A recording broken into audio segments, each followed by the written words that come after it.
एक व्यक्ति जो भविष्य बदल सकता है, जी हाँ, वह है वजीर। ट्रंप का वजीर इसे कहते हैं। जिसके पास इतनी संपत्ति है, लगभग 400 बिलियन पार, जिसके पास इतनी संपत्ति है जितनी कि साउथ अफ्रीका, पाकिस्तान, न्यूजीलैंड की जीडीपी भी नहीं है कि जितनी उसके पास संपत्ति है। और बात करें फैन फॉलोइंग की, तो फैन फॉलोइंग की बात करें तो रसिया, बांग्लादेश, जापान, बहुत सारे ऐसे देश है जितनी की जनसंख्या भी नहीं है जितनी उसकी फैन फॉलोइंग है। जी हाँ, उसी का नाम है एलॉन मस्क। आइए हम आगे बात करते हैं कि एलॉन मस्क को क्यों हम दुनिया का सबसे पावरफुल आदमी कहते हैं। 5 नवंबर 2024 अमेरिका का इलेक्शन, जिसमें ट्रंप के जीतने के बाद, मतलब ट्रंप बहुत भारी बहुमत से जीते थे, तो ट्रंप के जीतने के बाद जैसे ही वो गद्दी पर बैठे हैं, उन्होंने एलॉन मस्क को अपना वजीर बना लिया। एलॉन मस्क को वजीर बना लिया का मतलब समझते हैं कि एलॉन मस्क नॉन पॉलिटिकल जीवन से पॉलिटिक्स में एंट्री कर चुके थे। अब जो है एलॉन मस्क के, वैसे भी तो जानते हो कि एलॉन मस्क के ट्वीट एक्शन से तो दुनिया परेशान है। जिस भी देश के ऊपर ट्वीट कर देते हैं वो देश परेशान हो जाता है। तो एलॉन मस्क जो है नॉन पॉलिटिकल से पॉलिटिक्स में एंट्री कर चुके हैं। दूसरा, अब वो जो है पॉलिटिक्स में एंट्री करने के बाद उन्होंने अपना इंटरेस्ट सभी जगहों पे चालू कर दिया है। सभी जगहों पे चालू करने का मतलब सरकारी विभागों में भी चालू कर दिया है। जैसे ही ट्रंप के जीतने के कुछ ही दिन बाद अभी पेपर में बहुत सारी न्यूज़ निकल रही है, बहुत सारे वो सरकारी एजेंसियां बंद हो रही हैं, बहुत सारे हजारों की संख्या में एम्प्लॉय निकाले जा रहे हैं। ये सब ट्रंप के जीतने के बाद मोस्टली चालू हो गया है। तो इसमें सारा योगदान जो है उसमें बहुत कुछ ट्रंप का होता है, एलॉन मस्क का है। जबकि एलॉन मस्क को इन चीज़ों से मतलब नहीं होना चाहिए, लेकिन फिर भी वो बहुत सारा कहते इन सब का रोल एलॉन मस्क से ही जुड़ा हुआ है। सन 2022 एलॉन मस्क के 12 बच्चे थे। 12 बच्चों में उनके एक बच्चे का नाम विवियन था। विवियन जो है एक्चुअली में एक ट्रांसजेंडर मेल थे, लेकिन एक थेरेपी के थ्रू वो अपने आप को एक ट्रांसजेंडर फीमेल में आइडेंटिफाई कर रहे थे। विवियन ने एलॉन मस्क से जो है अपना सारा नाता तोड़ रखा था। तो एक कारण ये भी था कि एलॉन मस्क जो है पॉलिटिक्स में एंटर करने का एक कारण ये भी था, विवियन भी थे। अब क्या होता है कि एलॉन मस्क जो है अमेरिका में फंडिंग करते थे, तो फंडिंग तो करते बहुत सारी करती, लेकिन अब उन्होंने क्या किया कि अपने माइंड को मेकअप कर लिया कि हमको कहाँ फंडिंग करनी है, कितनी फंडिंग करनी है। सारा राजनीति के तहत फंडिंग, मतलब पहले था कि फंड करना है तो करना है, किसी को भी कर दिया, लेकिन अब राजनीति के तहत फंडिंग करी जाती है, प्री प्लान्ड, कि हमको किस जगह से फायदा है, किस जगह से नहीं फायदा है। अच्छा, अमेरिका वैसे भी विवियन जो उनका बच्चा था वो ट्रांसजेंडर मेल था, उसने अपने आप को फीमेल में प्रदर्शित करना चाहता था। So my son Xavier is dead, killed by the woke mind virus. I'm sorry to hear that.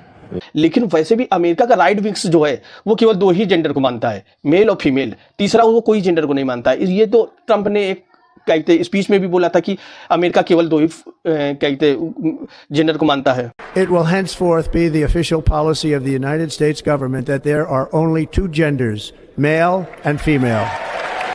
Elon Musk Twitter पे तो पहले से ही भूमिका बना रहे थे, काफी महीनों से वो ट्विटर पे भूमिका बना रहे थे। अब वो सीधे सीधे मैदान में उतर आए हैं उनके साथ, बहुत सारी रैलियों में भी जाने लगे हैं उनके साथ। उनको देखा गया है कि एलॉन मस्क जो है ट्रंप के साथ रैलियों में जाने लगे हैं। और एलॉन मस्क जो है ट्रंप को लगभग एक पीएसी नामक कमेटी बनाई, पॉलिटिकल एक्शन कमेटी। ये कमेटी का काम क्या था कि फंडिंग करना। तो इस कमेटी के थ्रू उन्होंने कम से कम लगभग अप्रॉक्स $200 मिलियन, $200 मिलियन बहुत होता है, $200 मिलियन जो है इनको प्रोवाइड करा दिया ट्रंप को इलेक्शन में। अब और अपनी पूरी की ताकत झोंक दी इनको जिताने के लिए। उसका नतीजा क्या निकलता है? उसका नतीजा ये निकलता है कि ट्रंप जो है बहुत बड़े अंतर से जीत हासिल करते हैं।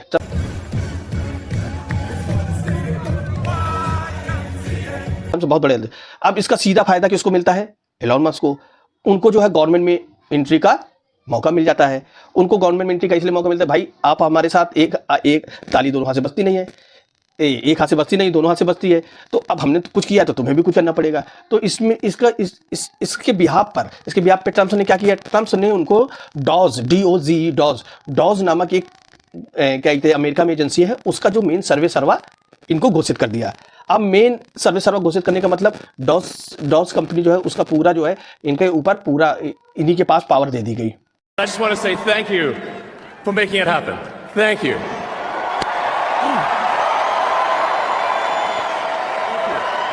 डॉस सिस्टम का काम होता है कि पहले तो डॉस का फुल फॉर्म समझिए, डिपार्टमेंट ऑफ गवर्नमेंट एफिशिएंसी। मतलब डॉस सिस्टम का काम होता है कि गवर्नमेंट के जो फिजूल खर्च है उनको नियंत्रण करना। समझ गए? गवर्नमेंट के जो फिजूल खर्च होते हैं उनको नियंत्रण करने के लिए एक डॉस बनाया गया है। डॉस इसको लीड करने के लिए एलन मस्क को दे दिया गया है। अब ट्रम्प जो है जीते हैं तब से इनकी अपनी संपत्ति एलन मस्क की 50 से 70% बढ़ गई है। 50 से 70% बढ़कर 400 बिलियन पार हो गई है। 400 बिलियन डॉलर पार होने का मतलब समझते हैं? वर्ल्ड में आज तक किसी की संपत्ति 400 बिलियन पार नहीं गई है। समझ लीजिए, ये पहले इंसान है जिनकी संपत्ति 400 बिलियन पार पहुंची है।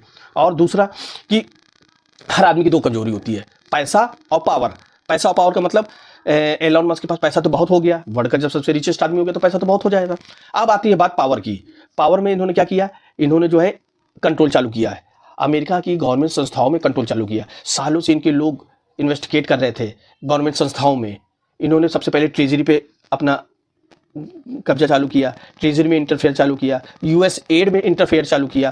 तो इन्होंने क्या किया कि ट्रेजरी और यूएस एड में इंटरफेयर चालू कर दिया। ये अपने लोगों को, इनके लोग काफ़ी दिन से इन्वेस्टिगेट कर रहे थे। बहुत सारे लोग इनके जीतने के बाद बहुत सारे हजारों की संख्या में ट्रेजरी से, यूएस एड से लोग निकाले जा रहे थे, गवर्नमेंट संस्थाओं से निकाले जा रहे थे।